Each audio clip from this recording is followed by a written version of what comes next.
नमस्कार दोस्तों, पहाड़ी फैक्टर चैनल में आप सभी का स्वागत है। मैं आशा करता हूं आप सभी सुखी होंगे, स्वस्थ होंगे। मैं आज आपके साथ एक कहानी शेयर करने वाला हूं और ये जो कहानी है वो एक यूथ की है, एक नौजवान की है जो हिमाचल प्रदेश के अंदर सरकारी नौकरी ढूंढ रहा है। देखिए दोस्तों, ये कहानी जो मैं आपको सुनाने जा रहा हूँ, ये कहानी मुझसे बहुत मेल खाती है। क्यों? क्योंकि मैं जब सरकारी नौकरी ढूंढ रहा था ना, जब मैं बैचलर्स की डिग्री अपनी कंप्लीट करी, जब मैंने अपनी पढ़ाई कंप्लीट करी, तो उसके बाद मैं भी सरकारी नौकरी ढूंढ रहा था जैसे बाकी लोग ढूंढ रहे हैं। और जब मुझे सरकारी नौकरी नहीं मिली तो मैंने प्राइवेट नौकरी से शुरू किया। लेकिन जो मैं प्राइवेट नौकरी में भी काम कर रहा था तो उसके साथ साथ भी सरकारी नौकरी की ट्राई करता ही जा रहा था। और ये जो मैं आपको कहानी बता रहा हूँ, ये ऐसा नहीं है कि ये कहानी कोई सुपर नेचुरल कहानी है या ऐसी कोई कहानी है जिसे मैंने खुद ही बनाया हुआ है, कोई बनावटी कहानी है। कोई बनावटी कहानी नहीं है, ये सच्ची बात है, बिल्कुल सच्चाई है ये। और मेरी अपनी कहानी भी इसमें बीच में है। तो और बाद में जो बाकी लोगों के साथ जो एक्सपीरियंसेस हुए, जिनके साथ मैंने बात करी है, वो भी इसमें है। तो मैं पूरी बात आपको सुनाने वाला हूँ। वीडियो को पूरा एंड तक जरूर देखिएगा। इंफॉर्मेटिव वीडियो भी होने वाली है और साथ ही आपको पता चलेगा कि नौजवानों के साथ क्या गद्दारी चल रही है हमारे प्रदेश के अंदर। और हमारे देश में भी ऐसा ही चल रहा है। ऐसा नहीं है कि हमारा देश अलग है, तो हमारे देश में भी ये सब चीजें चल रही हैं। शुरुआत करते हैं। होता क्या है कि एक नौजवान है, वो बेचारा जल्द जैसे बीटेक करता है या अपनी पढ़ाई पूरी करता है। पढ़ाई पूरी करने के बाद उसे डिग्री मिलती है। वो अपनी डिग्री लेता है। डिग्री के दौरान, पढ़ाई के दौरान उसे किसी तरह से कोई गाइडेंस नहीं मिलती है। कोई उसको नहीं बताता है कि उसको नौकरी कैसे ढूंढनी है। कोई उसको ये नहीं बताता कि पर्सनैलिटी डेवलपमेंट कैसे करनी है। कोई उसको ये नहीं बता रहा है कि उसको अपनी बात को इंटरव्यू के दौरान कैसे प्रेजेंट करना है, इंटरव्यूज को कैसे फेस करना है, कौन से पेपर उसको भरने पड़ेंगे, कौन से कागज उसको भरने पड़ेंगे, कहाँ पे उसको फॉर्म्स भरने पड़ेंगे, कहाँ से उसको पता चलेगा कि पोस्ट कहाँ है। वो सब चीजें उसको कोई नहीं सिखा रहा है। तो पहले वो सब चीजें खुद सीखता है, कोशिश करता है वो सारी चीजें सीखने की, उन सब चीजों के बारे में जानने की। वो सारी जब वो कोशिश करता है, वो जब सारी चीजें सीखता है, तब जाकर के उसको ये पता चलता है कि भाई उसको किस तरीके से आगे प्रोसीड करना है। तो फिर वो क्या करता है, फिर वो ढूंढता है, अखबारें पढ़ रहा है, न्यूज़पेपर्स में जो एड्स आती हैं उसमें नौकरियां ढूंढ रहा है, या फिर कभी टीवी के जरिए उसको पता चल जाए कि कहाँ पे क्या नौकरी है तो वो ढूंढ रहा है। फिर इंटरनेट के जरिए वो नौकरी ढूंढ रहा है। हर तरीके से वो नौकरी को ढूंढ रहा है। उसके बाद वो एक फॉर्म भरता है। मजे की बात यह है कि हर फॉर्म में एक तो फोटोग्राफ का साइज डिफरेंट है, तो उसको बार बार फोटोग्राफ्स खिंचानी पड़ रही हैं, बार बार उसको कागज इकट्ठे करने पड़ रहे हैं। हर फॉर्म में फालतू में पता नहीं क्यों कागज एक तो मांग लेते हैं अननेसेसरी। एक तो डॉक्यूमेंट अपलोड भी करवाते हो इंटरनेट पे, उसके बाद फिर वो उसके कॉपी भी मांगते रहते हो। क्यों मांगते हो पता नहीं, उन कागजों का क्या करना है, बाद में तो रद्दी में बेचते हैं ये लोग। पढ़ते तो उसको है नहीं है, पर पता नहीं क्या करना है इन्होंने। खैर, फॉर्म को भरवाया जाता है। फॉर्म में सारी इन्फॉर्मेशन होती है। फिर उसको सारे सपोर्टिंग डॉक्यूमेंट्स जो है उसकी फोटो कॉपी अटेस्ट करवा करके, अगर खुद से नहीं कर सकता है तो किसी और से अटेस्ट करवा करके जो है उसके साथ लगानी है। कई जगह तो सेल्फ अटेस्टेशन चल रही थी, लेकिन जब मैं पढ़ा था तो उस समय सेल्फ अटेस्टेशन नहीं चलती थी। उस समय गजटेड ऑफिसर की जो है अटेस्टेशन की जरूरत होती थी। तो आप सोचिए, जो फॉर्म भरते थे तो फॉर्म के साथ साथ वो गजटेड ऑफिसर की अटेस्टेशन के कागजात भी साथ में लगाने पड़ते थे। तो वो यूथ जो है बेचारा वो कागज लगाता है। लगाने के बाद वो फॉर्म भरता है। फॉर्म भरने के बाद उस फॉर्म के पैसे भी हैं। अब ऐसा नहीं है कि फॉर्म जो है मुफ्त में भर दिया गया है। कुछ जगह पे विमेन को मुफ्त में है फॉर्म्स, और SC ST कैटेगरीज को पैसे कम है, और कई जगह पर SC ST कैटेगरीज को बिल्कुल ही फ्री है। लेकिन जो जनरल कैटेगरी का स्टूडेंट है, मैं उसकी बात अभी कर रहा हूँ, क्योंकि दर्द जो है वो जनरल कैटेगरी का थोड़ा ज्यादा है। तो जनरल कैटेगरी का जो स्टूडेंट है वो बेचारा क्या कर रहा है, वो क्या करता है, फॉर्म भरता है। 1200 रुपये, 1500 रुपये, 2000, 2500 रुपये, ऐसे ऐसे जो है पैसे जो है उन फॉर्म्स के साथ उसको भरने पड़ते हैं एप्लीकेशन फॉर्म में। अब फिर वो एप्लीकेशन डालता है सरकारी नौकरी की। अब वहां पर क्या होता है, वहां बड़ी विचित्र बात होती है कि एक तो ढंग से ये नहीं बताया होता कि सिलेबस क्या है। बड़ा टॉप लेवल का उसमें सिलेबस लिखा होता है। उसमें टॉप लेवल की जो है, अब जैसे मान लीजिए geography of India, history and geography of India लिख दिया, या history and geography of Himachal Pradesh, अगर ऐसा लिख दिया है, और उसके अंदर आपसे ये थोड़ा बहुत जो टॉप लेवल की रिक्वायरमेंट्स है वो लिख दी हैं, तो आपको कैसे पता चलेगा कि आपने क्या पढ़ाई करनी है। किताब उसके अंदर मेंशन नहीं है कि आप पर्टिकुलर किताब से पढ़ाई करें, ये भी उसके अंदर मेंशन नहीं है। तो आपको पता ही नहीं है कि आपने कहाँ से वो लेकर के आनी है, रिसोर्सेज कहाँ से लेकर के आनी, किताबें कहाँ से खरीदनी है। फिर वो बेचारा वो किताबें खरीदता है कॉम्पिटिटिव एग्जाम्स की, उनकी वो तैयारी करता है। कुछ लोग जो अमीर हैं, जिनके पास थोड़ा बहुत पैसा है, अमीर तो नहीं बोलूंगा, जो मतलब टॉप मिडिल क्लास में आते हैं, जिनके पास थोड़ा बहुत पैसा है, वो लोग क्या करते हैं, वो कोचिंग ले लेते हैं, कोचिंग सेंटर्स में या ट्यूशन सेंटर्स में चले जाते हैं। जो हम जैसे लोग हैं जिनके पास उतना पैसा नहीं है, जो इतना ज़्यादा कोचिंग सेंटर्स में बर्बाद नहीं कर सकते, वो बेचारे खुद से तैयारी करने की कोशिश करते हैं, तो सेकंड हैंड किताबें खरीदेंगे, कुछ इस तरह की चीज़ें करेंगे। तो वो सब वो व्यक्ति बेचारा कर रहा है, वो यूथ वो करता है। उसके बाद वो इतनी मेहनत करने के बाद एक एग्ज़ाम को लिखता है। अब मान लीजिए वो एक बार एग्ज़ाम को क्लियर ही नहीं कर पाया, उसको देने पड़े 500 बार एग्ज़ाम।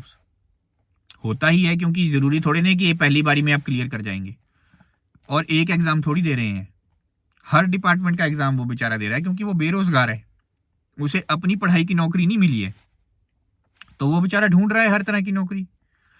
कभी क्लर्क की नौकरी के लिए भर रहा है, कभी असिस्टेंट की नौकरी के लिए भर रहा है, कभी जेई की नौकरी के लिए भर रहा है, कभी एई की नौकरी के लिए भर रहा है। जो नौकरी निकल रही है वो उसको भर रहा है, कहीं क्लर्क भर रहा है, कहीं पीएन भर रहा है, कहीं फ्राश भर रहा है, और तो और चौकीदार की नौकरी तक वो भर रहा है, क्योंकि उसको पता है कि नौकरी मिल ही नहीं रही है तो क्या करना है, कुछ ना कुछ तो करना ही है ज़िंदगी में, पैसा तो कमाना ही है, रोटी तो खानी है। तो वो बेचारा कुछ भी नौकरी कर रहा है, उसके लिए वो तैयार है, तो वो कर रहा है, हर तरह से ट्राई कर रहा है, अपनी तरफ से कोशिश कर रहा है, पैसा भी लगा रहा है।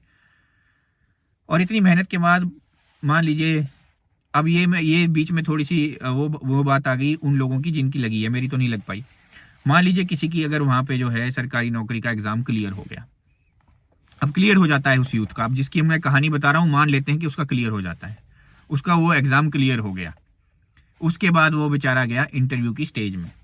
अब इंटरव्यू की स्टेज में, क्योंकि वो एक आम व्यक्ति था, क्योंकि वो एक ऐसे आम परिवार से आता था जिसके पास कोई भी जो है जान पहचान नहीं थी, उसकी इंटरव्यू जो है उसमें उसको फेल कर दिया जाता है। ये जानते हुए भी कि रिटन एग्ज़ाम में वो टॉपर था, उसको फेल कर दिया जाता है। और जैसे ही उसको इंटरव्यू में फेल कर दिया जाता है, वहाँ पर किसी और चमचे के बच्चे को जो है नौकरी दे दी जाती है। तो वो जो व्यक्ति है वो बेचारा हताश होकर के वापस आ जाता है। उसको पता तो चलता नहीं है कि उसके साथ ये धांधली हुई है। वो वापस आ जाता है और वो उसके बाद फिर से अगली नौकरी की, सरकारी नौकरी की तैयारी करने लग जाता है।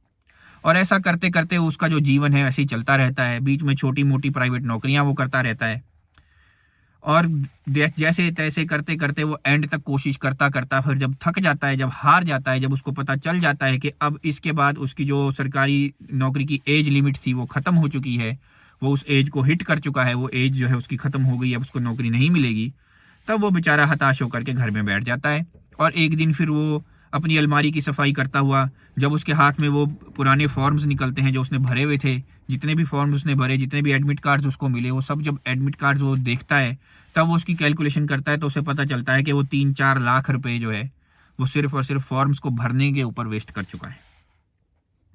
तब उसको समझ में आता है कि ये सब करने की उसको क्या ज़रूरत थी, अगर उसको अल्टीमेटली फाइनली उसको जब प्राइवेट नौकरी ही करनी थी, प्राइवेट ही धक्के खाने थे, तो वो 3-4 लाख जो उसने वहाँ बर्बाद किए वो उसने क्यों किए। फिर उसको वो चीज़ जो है वो बहुत बुरी तरह से हिट करती है। और ये सच्चाई है मेरे दोस्तों, ये जो कहानी है ये सिर्फ कहानी नहीं है, ये सच्चाई है। इसके साथ साथ मैं आपको एक और कहानी सुनाता हूँ।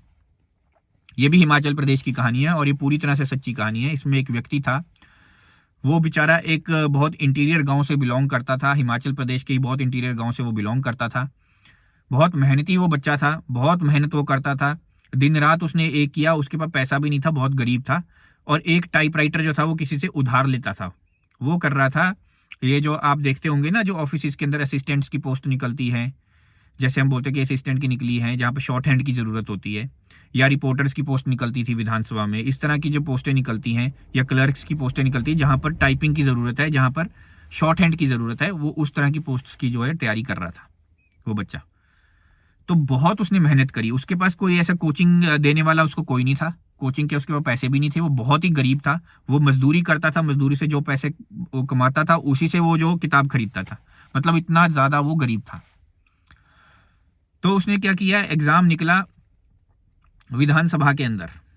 अब उसने एग्ज़ाम दिया, एग्ज़ाम देने के लिए वो दूर से, बेचारा गांव भी बहुत दूर था उसका, तो बस का उसके पास किराया जो था, आने जाने का किराया था बस का, सिर्फ रोटी खाने के पैसे नहीं थे उसके पास, ना रुकने के पैसे थे, मतलब वो शिमला में रुक भी नहीं सकता था, शिमला में वो कोई किराए पे भी कमरा नहीं ले सकता था ना, या और तो छोड़ो होटल भी नहीं ले सकता था, उसके पैसे ही नहीं थे।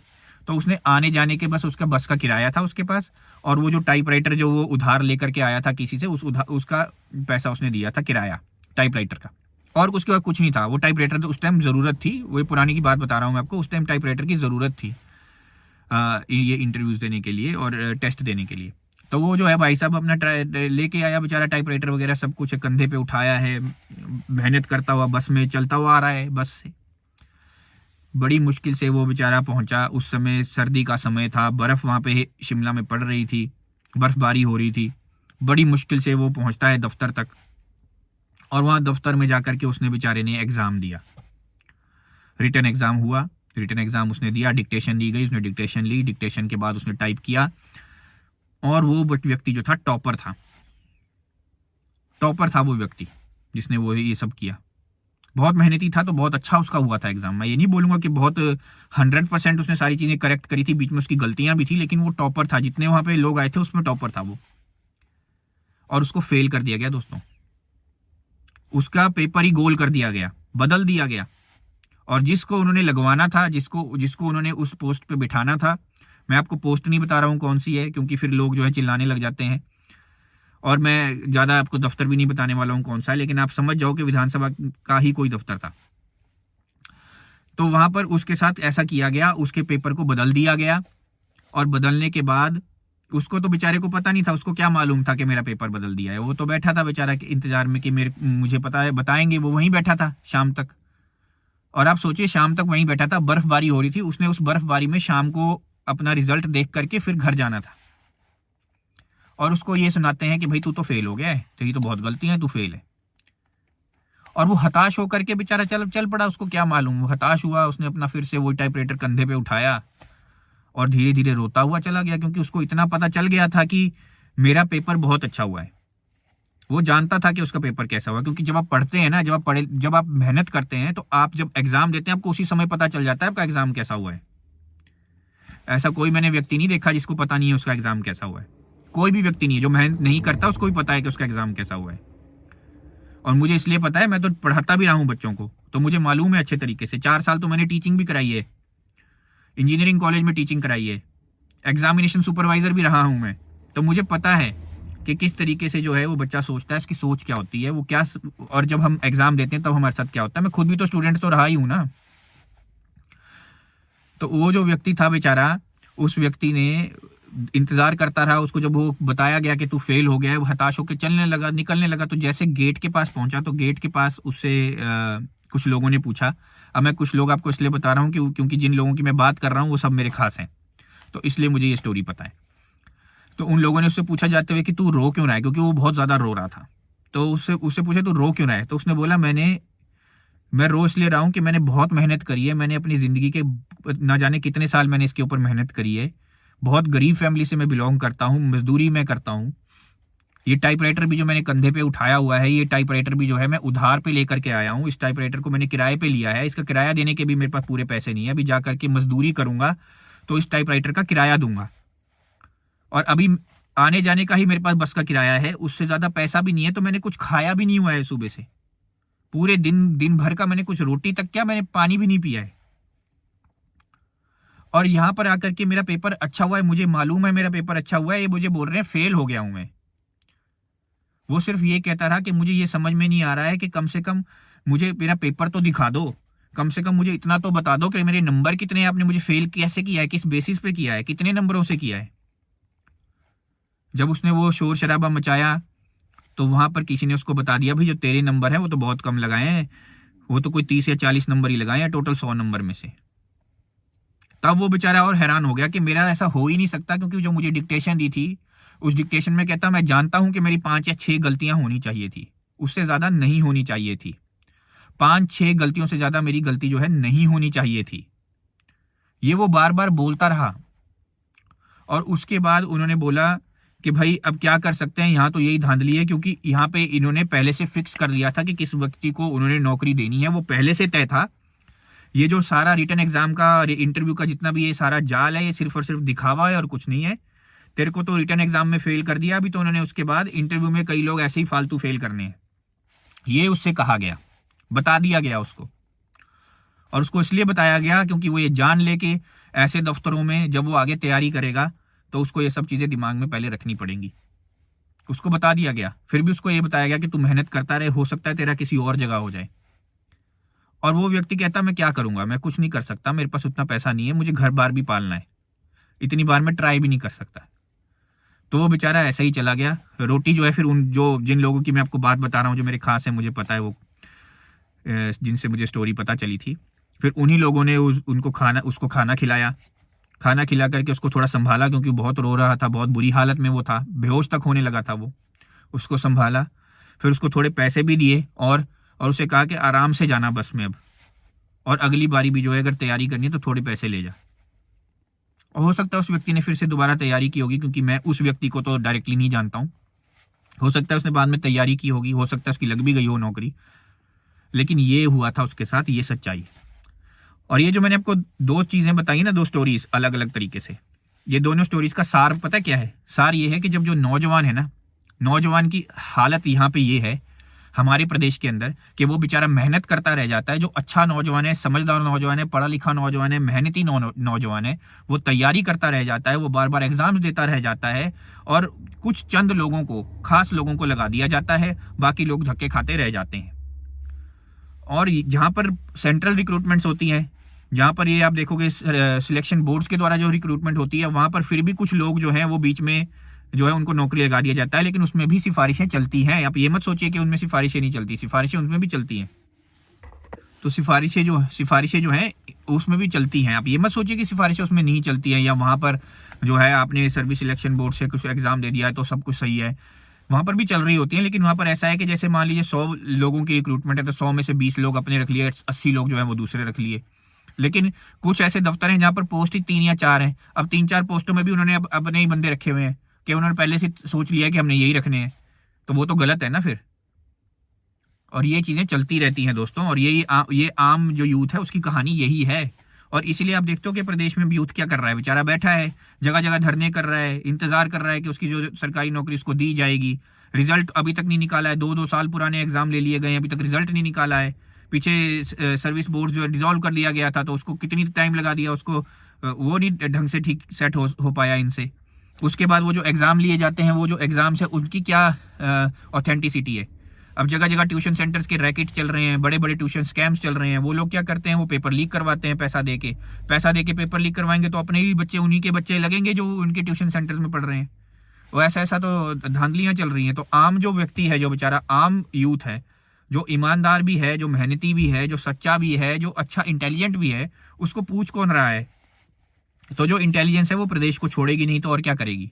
प्रदेश में कैसे रहेगी? नौकरी तो करनी है, रोटी तो कमानी है, तो बेचारे प्राइवेट नौकरियां ढूंढेंगे। फिर जहां पर अच्छी उनको सैलरी मिलेगी, जहां पर उनको अच्छी तनख्वाह मिलेगी, जहां पर थोड़ा बहुत हालात ठीक होंगे, वो उस तरफ को जाएंगे। उनके पास और कोई चारा नहीं है।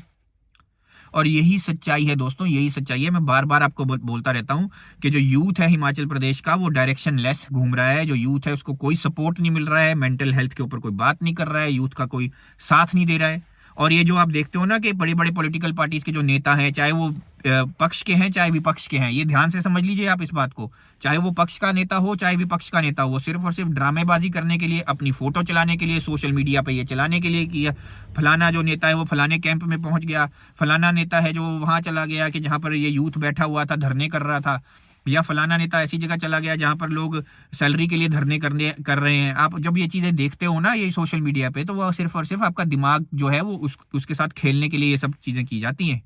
ना पक्ष को कोई मतलब है, ना विपक्ष को कोई मतलब है, आपसे किसी को कोई मतलब नहीं है। आपसे सिर्फ एक और एक ही चीज का मतलब है, वो है आपका वोट। आपकी कीमत इन बड़े नेताओं के मन में सिर्फ और सिर्फ एक वोट की है, और उससे ज्यादा कुछ नहीं है। अगर आपको ये गलत फहमी है ना कि ये जो बड़े बड़े नेता आपके सामने आकर के बैठ जाते हैं तो आपको लगता है कि वाह वाह ये तो हमारे साथ हैं, ऐसा कुछ नहीं है। उनको सिर्फ और सिर्फ आपके वोट से मतलब है। वो आपके उस धरने का इस्तेमाल कर रहे हैं अपनी पब्लिसिटी के लिए। यही सच्चाई है। मैंने अभी भी देखा कि विपक्ष के नेताजी जो है बड़े आराम से किसी एक कैंप में चले गए जहां पर धरना चल रहा था, वहां चले गए रात के टाइम पे, और बड़ा उसका सोशल मीडिया पे बवाल मचा रहे हैं कि ओ देखो हम यहाँ चले गए, ओ देखो हम वहां चले गए, इनसे बात करी विपक्ष के नेता ने, उससे बात करी। फिर किया क्या? बात करने के बाद किया क्या? एक्शन क्या किया विपक्ष के नेता ने? क्या एक्शन लिया विपक्ष के नेता ने? सिर्फ अपनी पब्लिसिटी, सोशल मीडिया पे फोटोग्राफ्स, बड़े बड़ी वो वीडियो चला दी।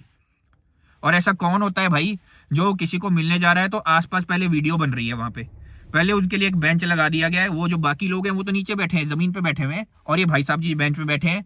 और फिर उसके बाद उनका पूरा वीडियो चल रहा है, पूरा वो चलते हुए दिखा रहे हैं कि कैसे वो चलते हुए आ रहे हैं, कैसे वो बैठ रहे हैं, कैसे वो बात कर रहे हैं। हर एंगल से उनकी फोटो खींची जा रही है, हर एंगल से उनका देखा जा रहा है। वीडियो भी प्रॉपर आना चाहिए, सोशल मीडिया पे कोई गलत वीडियो नहीं जाना चाहिए, तो पूरी उसमें बॉडी लैंग्वेज भी दिखनी चाहिए, सब कुछ दिखना चाहिए। तो उसकी बड़ी जबरदस्त तरीके से जो है वीडियोग्राफी चल रही है। तो वो ऐसा लग रहा था जैसे कोई मूवी बन रही है। भैया आप अगर अचानक किसी को मिलने जाओगे तो ये सब तामझाम लेकर के थोड़ी जाओगे। कौन जाता है ऐसा तामझाम लेकर के? आप सच्चे हो तो आप तामझाम लेकर के थोड़े जाओगे। और आप अगर इतने ही सच्चे हो तो आप अपने लिए स्पेशल बेंच क्यों लगवा रहे हो भाई? आप जाओ, बैठो उन्हीं के साथ, नीचे जमीन पे बैठ जाओ, आप भी धरना दो, फिर थोड़ा टाइम आप भी धरना दो। अगर आप उनका सपोर्ट कर रहे हो तो करो, ढंग से करो सपोर्ट। तो ढंग से तो सपोर्ट कोई है नहीं, बस जाकर के अपने थोड़ा ड्रामेबाजी करी और बस वापस काम खत्म। फिर क्या है? फिर पक्ष को गालियां देनी है, फिर और क्या है? जो गवर्नमेंट में सरकार बैठी है उसको गालियां देनी है। गाली देने का एक नया मुद्दा मिल गया है, क्योंकि वो ये चाहते हैं कि अगली बारी आप उनको जिताओ, उनको मुख्यमंत्री बनाओ अगली बारी, ये चाहते हैं वो लोग। और यही जो बड़े नेता हो, बड़े नेता को सिर्फ और सिर्फ कुर्सी चाहिए होती है। उसका मतलब वही है कि अगली बार हमें कुर्सी दो, अगली बार हमें कुर्सी पे बिठाओ। काम तो फिर वही है। अगर काम इतना अच्छा हुआ होता ना दोस्तों, तो आप लोग ना एक ही पॉलिटिकल पार्टी को काफी देर तक रिपीट करते। लेकिन हिमाचल प्रदेश में एक पॉलिटिकल पार्टी रिपीट नहीं होती। एक बार वो पॉलिटिकल पार्टी आएगी, अगली बार फिर दूसरी पॉलिटिकल पार्टी की सरकार आएगी, फिर उसके अगली बार इस पॉलिटिकल पार्टी की दोबारा सरकार आ जाएगी। ऐसा इसलिए होगा क्योंकि आपको जो काम चाहिए था वो आपको कभी नहीं मिला। जिस काम की आप उम्मीद कर रहे थे वो काम आपको नहीं मिला। और आप बार बार बेचारे, आप बस आपका एक ही काम है कि पॉलिटिकल पार्टी बदलते रहो, शायद दूसरी पॉलिटिकल पार्टी जो है वो काम कर दे। वो ऐसा होता ही नहीं। पहले एक पॉलिटिकल पार्टी आएगी, वो कुछ काम करेगी, थोड़ा बहुत करेगी, थोड़ा बहुत नहीं करेगी। ये वाली जो पॉलिटिकल पार्टी है जो विपक्ष में बैठी होगी, ये गालियां देने लग जाएगी। आपको लगेगा कि विपक्ष की पार्टी सही है क्योंकि ये तो गालियां भी दे रही है, धरनों में सपोर्ट कर रही है, तो इसको जिता देते हैं अगली बारी आप उसको जिता दोगे, ये भी वैसा ही काम करेगी। फिर ये वाली जो पार्टी है ये होगी विपक्ष में, ये गाली देगी। फिर आप यही जो है सर्कल बार बार बार बार बस यही चलता रहेगा। और यही जो है ना, यही गलती आप लोग कर रहे हो। मैं कई बार आपको बोल चुका हूं, कई बार हर वीडियो में मैंने ये बोला है कि जब तक सही व्यक्ति को आप नेता नहीं बनाओगे, किसी पढ़े लिखे को नेता नहीं बनाओगे, किसी ऐसे व्यक्ति को नहीं बनाओगे जो पढ़ा लिखा हो, जिसके पास अच्छी डिग्री हो, अच्छी जगह से पढ़ा हो और अच्छी डिग्री हो। दूसरी बात, उसके पास अच्छा एक्सपीरियंस हो, कम से कम 10-12 साल का एक्सपीरियंस हो, वो चाहे इंडस्ट्री का हो, चाहे सोशल वर्क का हो, चाहे किसी भी चीज़ का एक्सपीरियंस हो, पर कम से कम 10-12 साल का एक्सपीरियंस उसके पास हो, जिससे वो काम करना जानता हो, उसको सही मुद्दे पता हो। मुद्दे क्या है हमारे हिमाचल प्रदेश के, मुद्दों को जानता हूँ, मुद्दों को ठीक कैसे करना है, उन मुद्दों के लिए क्या काम करना है, उसके पास कुछ प्लान होना चाहिए। जब तक अब ऐसे किसी व्यक्ति को जब तक आप नहीं लेकर के आओगे, कुछ नहीं होना। फिर वो वही वाली बात होती है, एक पॉलिटिकल पार्टी जो है वो पहले वादे करेगी झूठे, फिर जब वो उस पॉलिटिकल पार्टी से आप तंग आ जाओगे तो फिर दूसरी पॉलिटिकल पार्टी वो झूठे वादे आपसे करेगी। तो दोनों का जो झूठे वादे का जो है वो ऐसे ही चलता रहेगा सिस्टम। आप देख लेना, आप अगली बार दूसरे को भी जिता करके देख लेना, होना कुछ नहीं है। अगर आज तक हुआ होता ना तो हिमाचल जो है सोने का प्रदेश होता, लेकिन हिमाचल मिट्टी का भी प्रदेश नहीं बचा है। मैं सच्ची बता रहा हूं आपको, इतने बुरी तरीके से हम लोग कर्ज में हैं। कर्ज तो किसी ने चुकाया ही नहीं, आज तक किसी सरकार ने कर्ज नहीं चुकाया है। इतने आपने बार बार पॉलिटिकल पार्टी बदली हैं, किस पॉलिटिकल पार्टी की सरकार ने कर्ज चुकाया है? आप बताओ मुझे। किसी ने कर्ज चुकाया ही नहीं है। हिमाचल प्रदेश को कमाऊ प्रदेश किसने बनाया? किसी ने भी नहीं बनाया। हिमाचल प्रदेश के अंदर भ्रष्टाचार को किसने रोका? किसी ने भी नहीं रोका। ये सच्चाई है। और हिमाचल प्रदेश का जो यूथ है वो आज से नहीं, वो बहुत साल पहले से बेचारा बेरोजगार घूम रहा है। पहले बात इतनी थी, पहले सोशल मीडिया नहीं था। सोशल मीडिया नहीं होने की वजह से जो ऐसे लोग थे, जिनकी मैंने अभी आपको स्टोरी सुनाई है, ऐसे ऐसे जो लोग थे, इनकी कहानी जो थी वो अनसुनी रह जाती थी, वो कहानी आगे तक नहीं पहुंचती थी। इसमें पॉलिटिकल पार्टी का कुछ नहीं है, इसमें नेताओं का कुछ नहीं है, सभी एक जैसे हैं। लेकिन जो आम यूथ है, जो आम व्यक्ति है, वो धक्के ही खा रहा था बेचारा। पहले भी शुरू से धक्के खा रहा है, आज भी धक्के ही खा रहा है। और ये सुधरेगा नहीं, जब ये तब तक नहीं सुधरने वाला जब तक अब नेता नहीं बदलते। आप मान लो मेरी बात। और जनता को भी जो है ईमानदार होना पड़ेगा। लालच में, प्रलोभन में, मुफ्त के जो वादे हैं, इनके चक्करों में वोट मत दो। वोट अच्छे लोगों को दोगे तभी ये तुम्हारा जो है वो काम आगे चलेगा, तभी आप लोगों का उद्धार होगा। मेरी बात कड़वी जरूर होती है लेकिन उसमें सच्चाई होती है। हो सकता है आपको मेरी बात समझ में आई होगी, हो सकता है आपको पता चला होगा मैं क्या कहना चाह रहा था। मैं यही आपसे आशा करता हूँ, यही उम्मीद करता हूँ कि आप अपने प्रदेश को आगे उन्नति की तरफ लेके के जाएंगे। और जितने भी ये यंगस्टर्स हैं, आप सभी से मैं कहता हूं कि देखिए, इसमें स्ट्रेस लेना बहुत आसान हो जाता है। ऐसी चीज़ों में स्ट्रेस मत लो और अपने अपने आप को प्राइवेट नौकरियों के लिए भी प्रिपेयर करके रखो। सिर्फ और सिर्फ अपने आप को सरकारी नौकरी के लायक ना बनाओ, प्राइवेट नौकरी के लायक भी बनाओ, क्योंकि कभी भी आपको प्राइवेट नौकरी करनी पड़ सकती है। इसलिए अपने पर्सनैलिटी डेवलपमेंट करो, इंग्लिश को अच्छा करो, इंग्लिश बोलना अच्छे तरीके से सीखो। सच्चाई यही है कि इंग्लिश चलती है प्राइवेट नौकरियों में और बहुत ज़्यादा ज़रूरत है उसकी, तो उसको सीखो। और जो लेटेस्ट टेक्नोलॉजी है, जो लेटेस्ट जो कुछ भी चल रहा है आपकी फील्ड में, उसको अच्छे तरीके से सीखो, तभी आप जो है कुछ कर पाओगे। अपनी स्किल डेवलपमेंट ज़रूर करो। मुझे सुनने के लिए धन्यवाद। आपका दिन शुभ हो।